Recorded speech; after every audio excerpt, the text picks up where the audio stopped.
अत्यंत दुःखद अशी घटना घडली आज 28 जानेवारी 2026 रोजी. मान्य श्री अजितदादाजी पवार यांचं विमान प्रवासामध्ये मुंबईवरून बारामतीला येत असताना लँडिंगच्या दरम्यान ज्या झालेल्या अपघातामध्ये दुःखद निधन झाले. संभवतः आता अशी लावली जाते आहे की लँडिंग गिअर्समध्ये अडचण आलेली असावी, की ज्या प्रकारे त्या पूर्ण विमानाची जी हालत झाली आहे आणि ज्या प्रकारे ते टायर्स असे बाजूला तुटून पडलेत. त्यांनी जसं जे आजचे लोक सांगत आहेत का ते प्रयत्न करत होते लँडिंग करण्याचा, पण लँडिंग गिअर्स ओपन झाले नसावेत. हे टेक्निकल एररमुळे होतं आणि ज्यावेळेस विमान हे परत तिसऱ्या अटेम्प्टला धावपट्टीकडे आले त्यावेळेस विमानाला पाहिजे तेवढं थर्स्ट मिळाला नसेल, पाहिजे तेवढी ऊर्जा मिळाली नाही. ज्यावेळेस त्याला परत ज्यावेळेस ते लँड करण्याचा प्रयत्न करत होतं आणि त्यांना समजलं की आता लँड होऊ शकत नाही, तर परत एकदा एक थर्स्ट जनरेट करावा लागतो की परत जी फोर्सने तो वरती जाईल. पण ते जमलं नसेल आणि त्या अभावी एक धावपट्टीपासून 300 ते 400 फूट अंतरावरती हे विमान कोसळलं. ह्यामध्ये बघण्यासारख्या बाबी खूप आहेत बघा. अजितदादांनी त्यांचं पूर्ण आयुष्य त्या बारामतीसाठी झिजवलं आणि शेवटी मृत्यू त्यांना त्या बारामतीचा आला.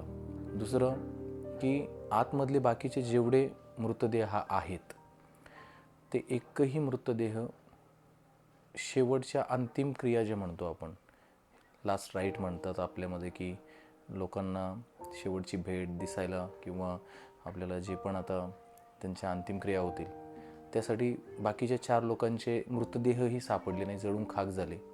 पण अजितदादांचा मृतदेह हा सापडला. त्यातून एवढ्या मोठ्या अपघातातून तो मृतदेह त्यांचा बाजूला निघाला. आयुष्यभर ज्या चिन्हासाठी, जे चिन्ह घेऊन त्यांनी राजकारण केलं, त्यांचा जन्म त्या राष्ट्रवादी काँग्रेस पक्षात झाला आणि त्याच ठिकाणी त्या ज्या चिन्हावरती ते आयुष्यभर लढले, शेवटी त्याच घड्याळावरून त्यांना ओळखण्यात आलं. त्यांच्या हातातली वॉच बघून, जसं लोकल्स सांगतायत की त्यांच्या हातामध्ये वॉच होती आणि ती वॉच बघून त्यांनी ओळखले की हे दादा आहेत. आता विमानामधल्या आपण टेक्निकल गोष्टी जाणून घेऊयात की त्यामध्ये एक ब्लॅक बॉक्स असतो विमानामध्ये, ज्याचं काम असतं की प्लेन ज्यावेळेस क्रॅश झालं त्याच्या अगोदर पायलटमध्ये जे वैमानिक असतात त्यांच्यात काय चर्चा चालू होती, ते काय अटेम्प्ट करत होते, त्यांना काय अडचणीच होती का, हे त्या ब्लॅक बॉक्समध्ये रेकॉर्ड होत असतं. आता तो ब्लॅक बॉक्स ज्यावेळेस कलेक्ट होईल, त्यामधली रेकॉर्डिंग बाहेर निघेल, त्यातून समजेल की नेमकं त्या ठिकाणी त्यावेळेस काय चालू होतं, एवढी काय अशी अडचण आली होती. आणि एवढं विचित्रपणा चालला आहे यूट्यूबवरती. लोक ज्यावेळेस न्यूज बघतायत तर तिथं कमेंट सेक्शनमध्ये लिहित आहेत हे भाजपचंच काम आहे, त्यांनीच हा हल्ला केला आहे, त्यांनीच घडवून आणलं. कोणी लिहितं आहे शरदचंद्रजी पवार यांनी पुतण्याला संपवलं. मी त्या लोकांना एकच सांगेल की नालायकपणाची एक हद्द असते.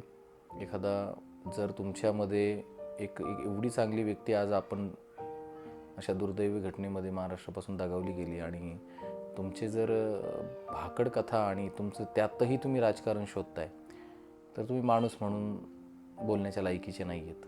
परत एकदा अजितदादांना मी भावपूर्ण श्रद्धांजली माझ्या वतीने वाईल आणि हा खरोखर एक चांगलं राजकारणी व्यक्तिमत्व, महाराष्ट्राला परत असं व्यक्तिमत्व मिळणं खूप कठीण आहे आणि ही जागा भरून काढणंही खूप कठीण आहे.